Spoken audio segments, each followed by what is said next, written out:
Hemos visto en este módulo las características del desarrollo infantil y adolescente, los desafíos evolutivos que enfrentan y las circunstancias específicas en cada etapa. Más adelante nos centraremos en la definición de tipos de violencia que afectan el desarrollo en la infancia y en la adolescencia, pero antes de ello es necesario puntualizar de manera general qué entendemos por afectación al desarrollo causada al vivir situaciones de violencia. En este sentido, haremos algunas aclaraciones sobre lo que se entiende por trauma durante la infancia y la adolescencia. Definimos trauma como la experiencia subjetiva de una persona quien siente que su integridad psicológica está en riesgo. Es importante destacar que lo traumático no se identifica en un evento observable, objetivo y externo a la persona, es decir, algo que diferentes personas podrían entender y vivenciar de la misma manera. Lo traumático es, por el contrario, una experiencia subjetiva, propia y diferente en cada sujeto. No todas las personas vivencian una experiencia externa de modo traumático porque no todas las personas perciben de igual manera un riesgo para su integridad. Cada persona de manera particular cuenta con una construcción de la imagen de sí mismo, del mundo y de las herramientas con las que cuenta para enfrentarlo. En base a estos tres elementos, cada persona percibe y vivencia su integridad, aquello que es, que tiene y que necesita para sobrevivir. Todo individuo enfrenta diariamente innumerables situaciones que desafían su percepción de seguridad e integridad. Sin embargo, estas situaciones no son registradas como traumáticas. Lo traumático se gesta, se desarrolla y habita en el sujeto frente a un evento específico que fue capaz de despojarlo de sus habituales y funcionales herramientas de defensa ante un evento que percibe como peligroso.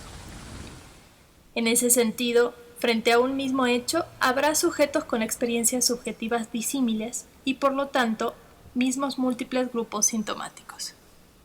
Por tanto, no existe un conjunto tipificado de síntomas que den cuenta de manera lineal que un niño o una niña ha vivido como traumático un evento.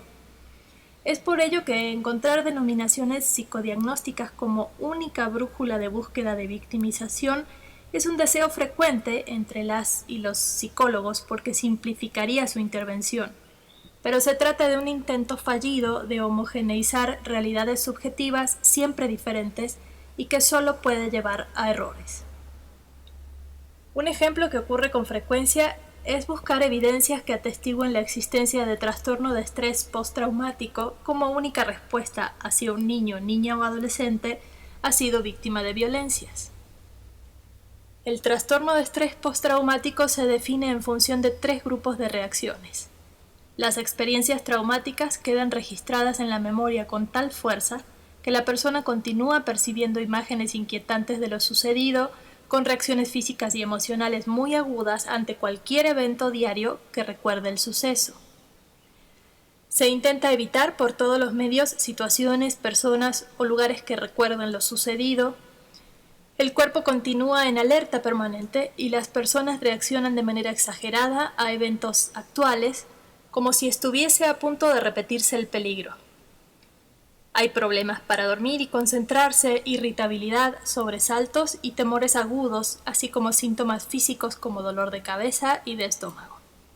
Es posible que un niño, niña o adolescente presente estrés postraumático al sufrir una victimización, pero también es posible que no presente esta sintomatología. Entonces, que un niño tenga o no trastorno de estrés postraumático no es un indicador directo y absoluto para confirmar o para descartar que haya sido víctima de violencia. Los criterios diagnósticos que establecen clasificaciones psicopatológicas a partir de síntomas son utilizados generalmente en ámbitos psiquiátricos, en el DSM-4, por ejemplo. Sin embargo, para definir trauma, es necesario descubrir si un evento es capaz de quebrar en el individuo su primordial sentimiento de seguridad.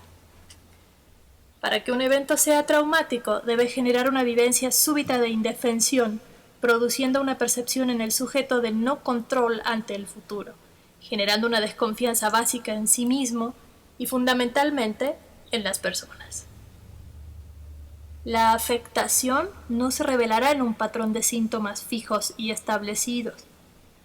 Muchos niños o niñas que han sufrido violencias no experimentan trastorno de estrés postraumático o ningún síntoma típico o esperable, y eso no significa que no hayan vivido la experiencia como traumática, solo significa que presentan otro tipo de sintomatología: ansioso-depresivo, problemas adaptativos, dificultades de inhibición conductual, entre variadas evidencias emocionales y comportamentales que no corresponden al cuadro de estrés postraumático. Algunas veces se manifiesta el trauma con un detenimiento del desarrollo en algún área específica, cognitiva principalmente. Al trabajar con infancia, antes que buscar un criterio diagnóstico, es más útil centrarse en el concepto de violencia. Considerar solamente criterios diagnósticos estrecha la mirada y, en cambio, comprender el fenómeno de la violencia ayuda a comprender mejor la vivencia del niño o de la niña. Al plantear esto, es importante esclarecer el concepto de violencia. Violencia es todo ejercicio de poder que no considera al otro como sujeto, produciéndole un sentimiento de indefensión extremo y, por tanto, provocando una experiencia traumática. Durante la infancia y la adolescencia siempre existe diferencia de poder respecto de los adultos. Cualquier adulto tiene más fuerza, información, conocimientos que un niño o niña. De igual modo, cuando un niño o niña vive una situación de violencia, siempre existe un adulto que no puede ver sus necesidades y sus derechos. El adulto está más preocupado por satisfacer sus propios deseos que por el niño. Esto aplica tanto para situaciones de violencia sexual, física o de abandono. Entonces, cuando un niño, niña o adolescente vive una situación de violencia, quien produce esa experiencia traumática siempre es un adulto. Aun cuando otro niño sea el que le genera una situación angustiante, es un adulto quien debe proteger tanto al niño o niña que es agredido como al niño o niña que agrede. Si además de no proteger, el adulto es el agresor y pertenece al ámbito familiar o representa para el niño un referente de autoridad, los sentimientos de seguridad básica y la confianza en sí mismo y en los demás se verán gravemente afectados. Basta mencionar como ejemplos escenarios donde el agresor es un maestro, un guía espiritual, un tío, una nana, etc. Para detectar situaciones traumáticas a la infancia es necesario entonces tener en cuenta que ser víctima no es un cuadro clínico, lo traumático no está centrado en un fenómeno objetivo externo, lo traumático se construye en la experiencia subjetiva. Lo traumático implicará las áreas perceptual, emocional, conductual y contextual. El trastorno de estrés postraumático no es un indicador exclusivo de abuso o maltrato. Si un niño no padece trastorno de estrés postraumático, no significa que no ha sido víctima de violencia. Todo acto violento es traumático. Ante un evento traumático pueden no aparecer síntomas típicos o esperables. Entonces, ¿cómo se determina si un niño, niña o adolescente ha sufrido una situación traumática?